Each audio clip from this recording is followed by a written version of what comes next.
CI অর্থাৎ election commission বাংলার দিকে নজর দিতে শুরু করেছে বললেন শুভেন্দু অধিকারী, এবং কোন পরিপ্রেক্ষিতে বললেন অবশ্যই শুনে নিন পুরো ভিডিওটিতে।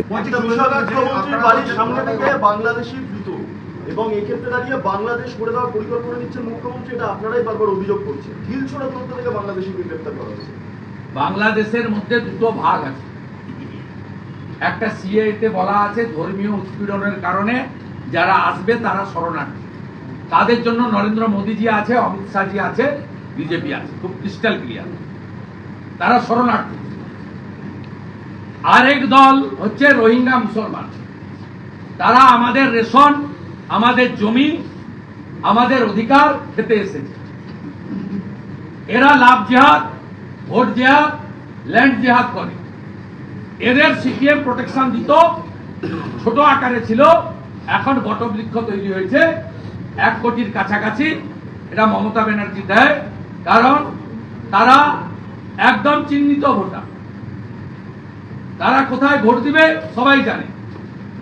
তাদের বাড়ি প্রতি 1 কোটি টাকা করে দিলেও তারা জানে তাদের খালাকে, তাদের আপাকে, তাদের বুবুকে, তারা সেখানে বলছে মন্টুরাম পাখিরা তৃণমূলের বিধায়ক, তিনি অভিযোগ করছেন যে জেলা শাসক বা তৃণমূল, আরে ওই ভোটার বলে দিয়েছে আমি 10,000 টাকা দিয়ে তৃণমূলকে ভোট দিই। মন্টুরাম পাখিরাও স্বীকার করে দিয়েছে। সিবিআই ইনভেস্টিগেশন হওয়া উচিত। একদিকে কোর্টে গেছে অরুণ গোড়াই, অরুণ গোড়াই ধোয়া তুলসী পাতা নয়, তবে সাহস আছে অরুণ গোড়াই সাহস আছে। তিনি হাইকোর্টে গেছেন মধুসূদন মন্ডলদের কীর্তি ফাঁস করার জন্য। আইপ্যাকের প্রতীক জৈনরা প্রত্যেকটা BDO office, SD office, DM অফিসে কি করছে বলার জন্য। আমরা সিবিআই ইনভেস্টিগেশন চাই। আমরা সিও কে বলেছি আপনার কোর্ট পর্যন্ত ওয়েট করার দরকার নেই, আপনার রাইটস আছে, পাওয়ার আছে, আপনি এক্সিকিউট করছেন না। উনি বলছেন আমাকে সিআই কে কনসাল্ট করতে হবে, তাহলে কনসাল্ট করুন। এই অফিসটাকে জঞ্জালে পরিণত করেছে তৃণমূল কংগ্রেস। প্রতাপ নায়ক মমতার পাড়ায় থাকে,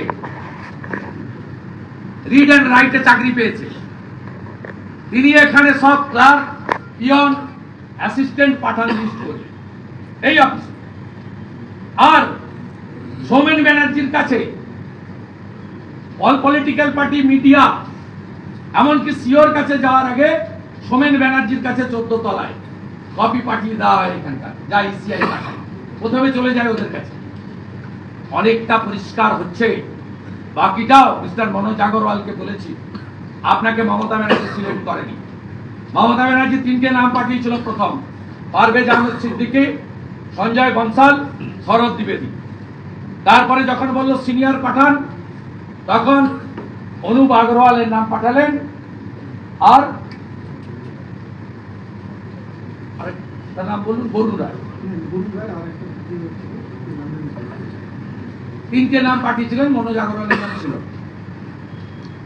is the senior most ACS Anil Burma. অতএব আপনাকে ইলেকশন কমিশন চুজ করেছে সিনিয়র মোস্ট এসিএস, যার পুরো 1 বছর টার্ম আছে, জুলাই পর্যন্ত, যিনি ইলেকশন করাতে পারবেন। আপনি অবিলম্বে কোনো ভালো ব্লিচিং ফিনাইল এনে ভিতরে যা নোংরা আছে তাকে দাদা, আজকে চাকরিহারাদের আসার পরে যে পদক্ষেপগুলো করেছে, it is too early to say anything. শুরুটা তো খারাপ নয়। সবচেয়ে বড় কথা, ইসিআই বেঙ্গলে উপর নজর দিতে শুরু করেছে, এটাই সবচেয়ে ভালো পয়েন্ট। মমতা ব্যানার্জি 35,000 হিন্দুর নাম চাকরি দিতে পারেন না, অন্য রাজ্যে গেছে, নাম কাটতে পারে। তো আশ্চর্য হয়ে যাবেন, তৃণমূল যে 35,000 মাইগ্রেন্ট লেবারের অবজেকশন দিয়েছে, 100% হিন্দু, একটা অন্য কমিউনিটির নাম দেয়নি। ভাবতে পারেন এদের মাইন্ডসেটটা কোন জায়গায় গেছে।